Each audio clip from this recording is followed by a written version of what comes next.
L'heure de retrouver l'édito politique de Jean-Christophe Buisson du Figaro Magazine. Bonjour Jean-Christophe. Bonjour Lionel. Alors selon vous Jean-Christophe, le nouveau Front Populaire est le grand vaincu des Jeux Olympiques. Pourquoi dites-nous ? La politique consiste aussi, qu'on le veuille ou non, à sentir les courants d'opinion et si possible à les anticiper, au moins à les accompagner. Or le moins que l'on puisse dire, c'est que la gauche qui aspire à gouverner semble avoir oublié.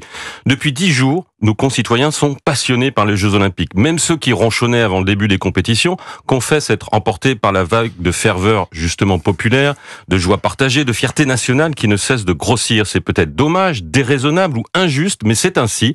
Les Français n'ont pas envie en ce moment d'entendre parler de politique programmatique, de Premier ministre à venir, de président fragilisé, de réforme des retraites, de crise migratoire, d'injustice sociale ou d'inflation. Ils veulent juste vivre la parenthèse enchantée ouverte le 26 juillet. À peu près tous les élus et responsables de partis l'ont compris, qui tweetent à qui mieux sur les médailles françaises, en essayant si possible de faire rejaillir l'aura du lauréat sur eux-mêmes, au prétexte qu'ils auraient suivi un cours de judo dans leur ville ou appris à nager dans la piscine de leur région, mais c'est de bonne guerre. Et les responsables du nouveau Front Populaire donc ne le font pas ? Disons que certains ont fini par se rendre compte de leur décalage et commencent à s'y mettre, mais un peu tard, et surtout à contre-cœur.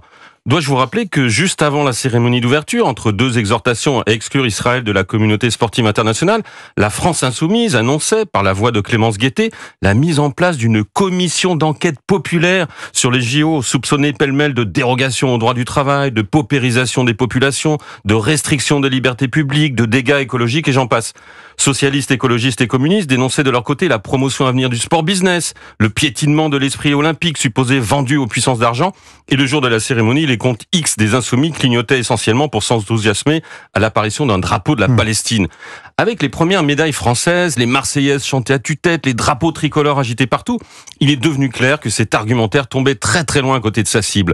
Peu à peu, une forme de sidération inquiète s'est emparée de ceux pour qui toute manifestation de fierté nationale relève du fascisme et pour qui une police omniprésente et des contrôles permanents rappellent le régime de Pinochet. Et il leur a bien fallu reconnaître que personne ne s'offusquait de voir des uniformes partout, et surtout pas les sportifs et supporters chiliens, et que chaque jour apportait son lot d'athlètes français revendiquant avec force leur patriotisme, y compris, et j'allais dire surtout, chez ceux qu'une frange de la gauche appelle les racisés, et en qui elle veut absolument voir des victimes du colonialisme français, même s'ils sont intégrés et assimilés depuis des générations. Là aussi, beaucoup de responsables du NFP se sont retrouvés gros gens comme devant. Bon, tout ça c'est très bien Jean-Christophe, sauf que dans moins d'une semaine, les Jeux Olympiques seront terminés et le nouveau Front Populaire pourra à nouveau faire entendre ses idées, son programme. Oui, mais non seulement il aura perdu une partie de son crédit pour les raisons que je viens d'évoquer, mais rien n'aura été engrangé pour lui en 15 jours et il se sera fatigué pour rien. Prenez cette pauvre Lucie Casse-Tête. Plutôt que de profiter de ses entrées à la mairie de Paris pour récupérer des places de basket 3-3 ou de BMX à la Concorde, elle a pensé mobiliser les masses laborieuses avec sa vraie fausse campagne électorale dans un quartier populaire de Lille ou chez Duralex à Orléans, en oubliant que les ouvriers aussi ont envie de partager la fièvre olympique et préfèrent très largement en ce moment aux marchands de rêve, marchand Léon.